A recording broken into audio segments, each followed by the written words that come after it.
Selamat pagi saudara, berjumpa lagi bersama saya Yulia Kesha di perbincangan hangat di Sapa Sumut. Nah saudara, di Sapa Sumut kali ini kita akan membahas mengenai penanggulangan terorisme, radikalisme, dan intoleransi. Dan di sini sudah hadir bersama kita Profesor M. Syukri Albani Nasution, Guru Besar Filsafat Hukum Islam UINSU. Selamat pagi Bapak. Apa kabarnya nih Pak? Ya, alhamdulillah sehat. Alhamdulillah ya Pak ya. Nah Pak, berbicara mengenai terorisme, radikalisme, dan intoleransi nih Pak. Bagaimana perspektif Islam dalam menanggulangi itu? Mengingat Sumatera Utara ini juga memiliki beragam agama dan juga budaya Pak. Baik, bismillahirrahmanirrahim. Yang pertama memang kalau kita lihat narasi Quran ya, kalau bicara tentang jihad, karena memang tidak ada terorisme itu. Cuma memang konteksnya selalu saja dihubungkan dengan jihad. Ya, banyak ayatnya dengan berbagai tujuan yang berbeda-beda. Salah satunya misalnya di dalam Quran surah At-Taubah ketika Allah menyebut allazina amanu wallazina hajaru wajahadu fi sabilillahi bi amwalihim wa anfusihim a'zamu darajatan indallah wa ulaika humul faizun. Kira-kira itu maknanya begini. Orang-orang yang beriman itu kata Allah dia akan berhijrah, berjihad di jalan Allah fi sabilillah bi amwalihim wa anfusihim, dengan hartanya dan dengan darahnya atau dengan dirinya, kira-kira gitu. Anfusihim itu dirinya.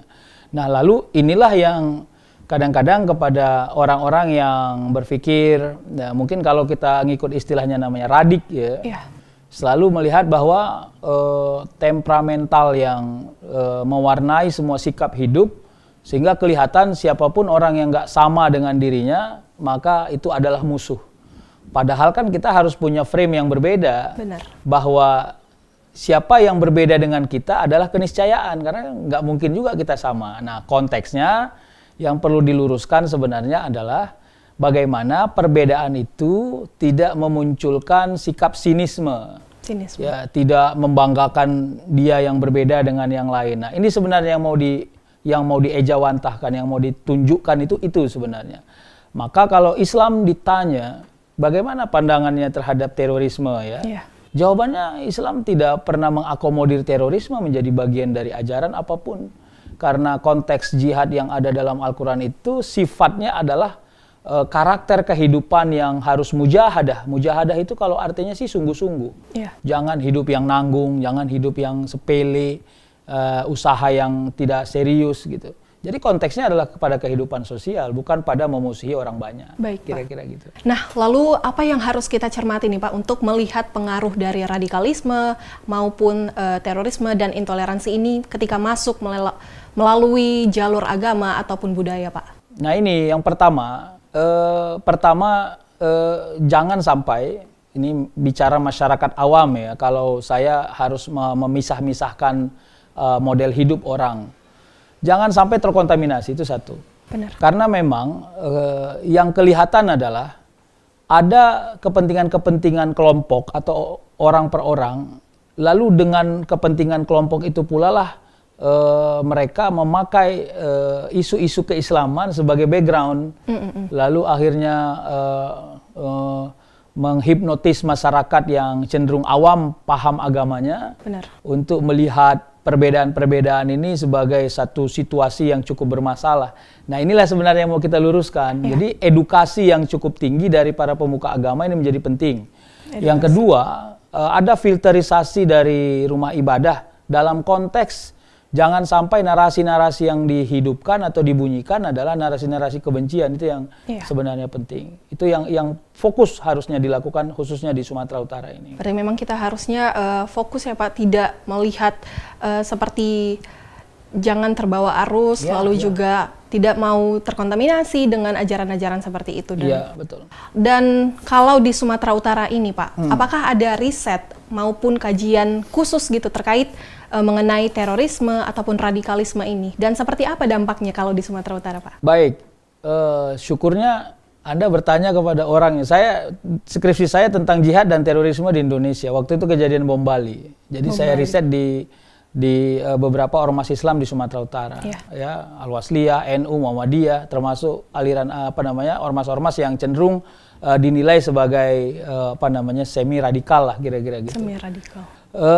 Saya cuma mau bilang begini, memang perspektif orang berbeda-beda melihatnya. Satu, namanya teori bias ya. Kemarahan orang terhadap ketidakadilan di luar Indonesia. Membangun subsistem yang kecil di Indonesia ini, lalu mereka membuat kelompok untuk mengekspresikan marah itu di Indonesia. Itu yang terjadi di Bom Bali sebenarnya. Iya. Kenapa? Kejahatan negara-negara ya, katakanlah waktu itu Amerika dan sejenisnya, kira-kira gitu ya. Nah, inilah yang memunculkan itu. Makanya hasil riset kita adalah, kalau saya ditanya hasil riset saya waktu itu tahun 2016 ya, saya menyebutkan di sana bahwa ada penting pemerintah turun tangan untuk mengedukasi masyarakat bahwa tidak ada hubungan apapun secara kontekstual dengan kejadian-kejadian di luar negeri dengan Indonesia. Jadi kalau kemarahan ya, dalam hal ini misalnya orang Islam ya, kepada perbuatan orang-orang non-Islam yang ada di luar Indonesia, lalu mengekspresikannya kepada orang yang bukan Islam di Indonesia, itu adalah kesalahan besar. Karena tidak ada hubungan apapun di situ.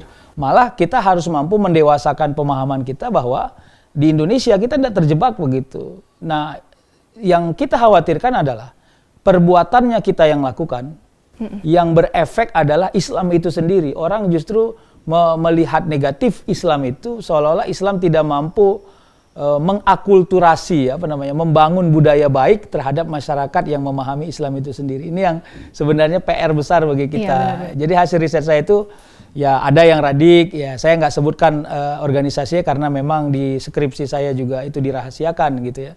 Tapi ada juga yang melihat jihad itu lebih kepada kehidupan sosial dan ragam memang paham mereka dan tidak bisa sama memang. Lalu Bapak tadi katakan ada melakukan edukasi gitu untuk organisasi-organisasi seperti itu. Kalau untuk sekarang seperti apa Pak perkembangannya? Iya, memang cenderung ya kalau perkembangan bicara tentang realitas sosial. Saya mau bilang begini, yang tidak pernah berhasil kita turunkan suasana emosionalnya adalah nih misalnya menghubungkan antara Israel dan Palestina ya, yang saya kira ini sedikit banyaknya memiliki bias dari sisi ekonomi, sosial, budaya. Saya kira berdampak di Asia Tenggara ya. Khususnya Indonesia. Khususnya Indonesia ya, dengan membenci produk-produk tertentu ya, ya pahamlah kita ya, memboikot ya. Jadi saya kira ini yang menurut saya penting untuk diluruskan. Makanya dalam segmen ini saya juga ingin mengajak kita, termasuk tokoh agama dan peran ormas, untuk nilai ukur besarnya adalah kita harus jaga negara ini. Karena negara ini di dalamnya justru hidup agama-agama yang kita cintai itu. Semua agama, termasuk Islam. Benar. Jadi kalau kita rusak agama ini dengan perbuatan ya, sesuatu yang radikal, paham yang radikal, perbuatan-perbuatan yang terorisme, ya mengambil hak-hak dasar kehidupan orang walaupun dia orang-orang minoritas, berarti kita sedang tidak membuat nyaman negara ini. Dan kalau negara ini tidak nyaman, berarti kita beragama juga tidak nyaman. Saya kira hubungannya ke sana gitu. Baik Pak. Lalu untuk di masyarakat khususnya di Sumatera Utara ini Pak, terkadang kita masih sering melihat bahwasannya masyarakat ini melihat radikalisme dengan terorisme ini disamaratakan ataupun dilihat sebagai satu kesatuan. Bagaimana Bapak memandang ini Pak? Lalu seperti apa dampaknya? Sebenarnya kalau dari definisi kan kalau radikalisme itu kan lebih kepada pahamnya ya. Ya orang yang frontal gitu ya. Benar. Pokoknya kalau tidak sama kayak saya, Anda adalah orang yang berbeda. Nah, kalau terorisme kan gerakannya. Iya. Nah sebenarnya bias dari radikalisme ya terorisme. Iya. Nah sekarang yang kita khawatir adalah gerakan terorismenya kelihatan tidak muncul, tapi paham radikalismenya tidak hilang. Nah inilah yang saya bilang tadi, penting ada edukasi. Iya. Memang orang nggak marah, tapi orang membenci. Tapi ingat, orang membenci itu berpotensi marah, dan kalau orang marah maka terjadilah gerakan terorisme. Iya. Ya, ini yang mau saya ajak kita lurus melihatnya. Lemahnya adalah negara kita ini negara budaya, ya sehingga struktur budaya yang sudah terbangun sejak Indonesia ini lahir itu akan menghakimi hal-hal baru yang terjadi. Ya misalnya. Saya tidak tahu ya, mungkin tanggapan sinisme ketika Nasaruddin Umar bertemu dengan pendeta Katolik ya kemarin itu ya, karena dianggap kelihatan tidak pas dan memang itu yang memunculkan akhirnya masalah-masalah yang baru. Benar-benar. Makanya saya mengajak tokoh-tokoh agama juga harus pandai memerankan perannya, jangan sampai menimbulkan suasana yang riuh di bawah. Karena mendamaikan suasana yang riuh di bawah ternyata lebih repot tuh kira-kira gitu. Baik Pak. Ya. Nah, mengingat ini momen pilkada serentak akan sebentar lagi dilaksanakan Pak. Bagaimana Bapak melihat potensi polarisasi agama dan suku terhadap penanggulangan terorisme dan juga radikalisme? Tapi kita tahan dulu Pak. Ya, oke. Ya saudara, jangan kemana-mana, tetap di Sapa Sumut setelah jeda pariwara berikut.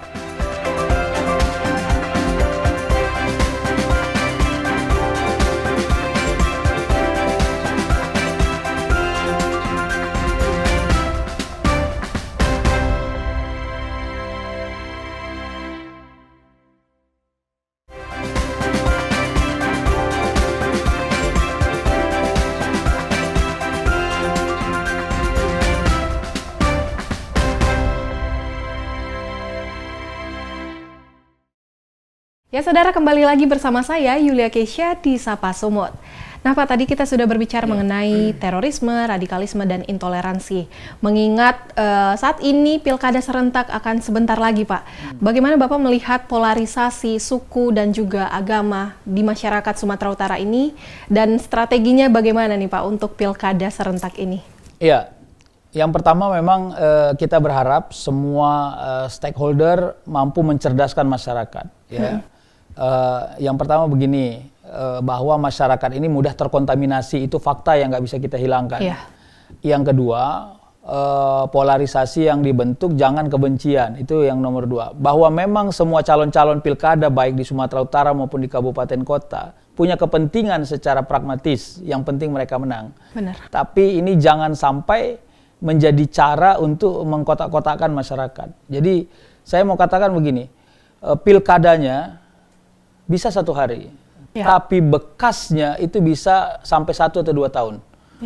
Jadi yang paling rumit kan begini, setelah mereka berantem, selesai siapa yang menang, besok mereka berkawan. Tapi masyarakat sulit berkawan dengan yang sudah pernah mereka musuhi. Jadi saya mau ngajak para tokoh masyarakat dan juga calon-calon yang ada untuk tidak membentur-benturkan masyarakat, karena itulah radik yang sebenarnya itu. Itulah paham mengkotak-kotakkan yang sebenarnya yang bisa memecah belah bangsa. Dan potensi itu ya, walaupun saya ingin kasih tahu mungkin kelihatannya ini lebih soft ya dibanding pemilihan presiden kemarin yang saya kira suasananya jauh lebih hangat gitu ya. Tapi tidak boleh menghilangkan atau melunturkan keawasan kita untuk bisa tetap memperhatikan, dan kontribusinya adalah pilkada ini damai, tenang, dan tidak merusak apapun di negara ini, khususnya di Sumatera Utara. Baik Pak, lalu jika kita melihat nih perkembangan digitalisasi sekarang, untuk menanggulangi terorisme, radikalisme, dan intoleransi di media sosial ini bagaimana Pak? Iya, yang pertama memang sulit menolaknya karena ruang yang paling bebas sekarang justru media sosial. Ya. Tidak ada screening yang benar-benar sempurna untuk media sosial. Memang kepintaran masyarakat atau perhatian masyarakat yang kita harapkan ya, dan kelatahan masyarakat maunya harusnya direndahkan gitu ya. Kadang-kadang muncul postingan cepat diteruskan kemana-mana gitu ya, lalu justru itu mengobok-obok semua suasana. Tidak tahu ya bagaimana kontrol yang kuat dari Kementerian Kominfo misalnya ya untuk bisa men-screening semua itu. Tapi memang lagi-lagi saya sih kalau sarannya edukasi yang paling besar ya. Dan rasa perhatian yang paling tinggi dari pribadi atau personal, bahwa tidak ada gunanya kita menjelek-jelekkan siapapun ya. Toh akhirnya begitu selesai semua, kita yang justru bermasalah ya, yang kita dukung atau yang kita panut justru biasanya biasa-biasa aja. Saya kira edukasi yang paling sederhana ini perlulah menjadi background berpikir masyarakat agar masyarakat bisa lebih cerdas tuh menurut saya gitu. Baik Pak, tadi Bapak katakan juga tokoh-tokoh masyarakat dan juga mungkin pemerintah ya Pak yang berperan untuk menjaga kondusivitas bagi masyarakat. Dan kalau dari masyarakatnya sendiri nih Pak, bagaimana seharusnya kita harus bertindak untuk menanggulangi terorisme? Iya, satu, masyarakat jangan pernah percaya kepada isu baru. Karena di dunia ini sesungguhnya nggak ada yang baru. Misalnya paham baru, itu satu ya. Yang kedua, apapun jenis ajarannya, lalu dibilang itu yang paling benar, tidak ada kebenaran yang merusak hak orang lain. Itu dua. Misalnya begini, kalau kau mau masuk surga atau kau mau menjadi orang hebat, kau bunuh dia, kau hajar dia, kau rampok hartanya, itu tidak akan pernah benar itu. Karena ajaran yang benar itu tidak pernah merusak hak-hak orang lain. Nah, yang ketiga yang paling prinsip adalah kalau konteksnya Islam, dan saya kira konteksnya semua agama, tidak ada satu agama pun yang mengajarkan penganutnya untuk membuat kekisruhan. Ya, bahkan justru dalam variabel-variabel tertentu kita disuruh memaafkan, memaklumi.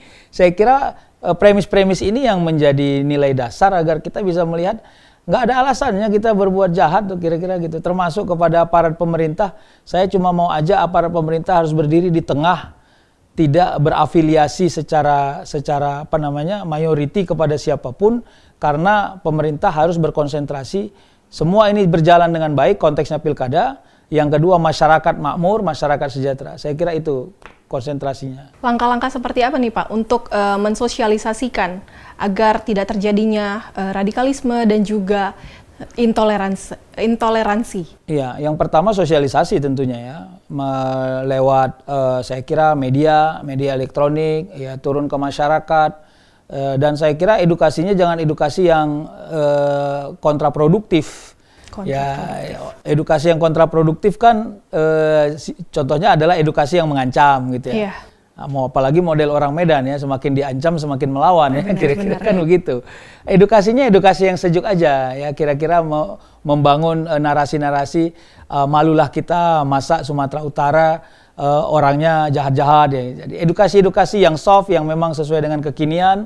Apalagi sekarang dominasi media sosial dihuni oleh anak-anak muda yang usia produktif ya. Jadi saya kira akan salah kalau kita melakukan sosialisasi dengan cara-cara yang sangat kaku gitu. Baik Pak. Supaya efektivitasnya terjaga. Baik Pak. Mengingat sosialisasi ini, apakah dari pandangan Bapak sudah ada dilakukan, atau misalnya nih Bapak sebagai akademisi menggait generasi-generasi muda untuk mengajak teman-temannya agar tidak terikut dengan paham-paham radikalisme ini Pak? Iya, memang kalau kita di akademisi, kita mengedukasinya lewat ruang-ruang kelas ya. Tapi memang kita penting melihat atau mewujudkan ternyata media sosial yang banyak ini masih kosong edukasi. Yang ada itu justru framing-framing negatif gitu ya. Ini yang berseliweran ya, saya kira ya, menyebut si A sebagai A, si B, lalu diobok-obok lagi. Nah, inilah yang sekarang mau di-clearkan. Yang justru saya lihat PR-nya adalah belum ada kesamaan visi antara maunya pemerintah dengan apa yang dilakukan masyarakat. Kelihatannya masih ada kesenjangan tuh. Seolah-olah gini, yang terbentuk di masyarakat adalah pilkada ini kepentingan pemerintah, bukan kepentingan masyarakat. Nah, ini masih ada waktu. Pemerintah harus mampu, yang saya katakan tadi, melakukan sosialisasi dengan cara yang sangat inklusif. Ya, tidak pakai bahasa yang provokatif, tapi justru mengajak masyarakat untuk ikut berkontribusi melahirkan pilkada di Sumatera Utara ini dengan pilkada yang anti terorisme, anti radikalisme, dan tidak ada perpecahan di dalamnya. Dan kalau untuk tokoh-tokoh agama seperti apa nih Pak? Nah, tokoh agama juga saya kira harus mampu melihat dirinya sebagai tokoh agama yang benar-benar tokoh agama. Jadi melevelkan dirinya di atas rata-rata. Tidak lagi terkontaminasi dengan gini, kalaupun tokoh agama itu punya pilihan politiknya secara personal, tapi tidak lalu memaksakan pilihan politiknya kepada siapapun, itu satu. Yang kedua, apapun yang dia ceritakan kepada orang lain, apalagi masyarakat luas, silahkan saja dia berkepentingan menceritakan apa kepentingannya, tapi tidak lalu menjelekkan sesuatu yang bukan pilihannya gitu. Nah, ini PR yang masih berat ini. Jadi misalnya jangan pilih si Anu, orang si Anu kan begini. Itu yang masih muncul. Dan ini saya berharap kepada tokoh agama, ya pasti kita punya pilihan masing-masing. Tapi tidak untuk menjelekkan selain dari apa yang kita pilih. Saya kira edukasinya itu yang paling penting. Edukasi ya Pak ya. Dan kalau Bapak melihat nih, untuk sekarang kan sedang dilakukan kampanye ya dari para kepala-kepala calon daerah di Sumatera Utara. Harapannya seperti apa Pak untuk nantinya agar terhindar dari intoleransi, radikalisme, dan juga terorisme ini Pak? Ya, saya ajak kepada calon-calon kepala daerah untuk tidak memframing sukuisme. bahwa saya dari suku A, suku B, karena itu akan memicu kekisruhan di bawah. Iya. Dia ngomongnya enak, orang nerimanya yang nggak enak. Itu yang harus dipahami. Benar-benar. Yang kedua, kalau memang fokus membangun daerah, kota, maka konsentrasilah pada program kerja yang mau dikerjakan. Dan harus pandai merawat kerukunan dan keragaman ini sebagai backgroundnya.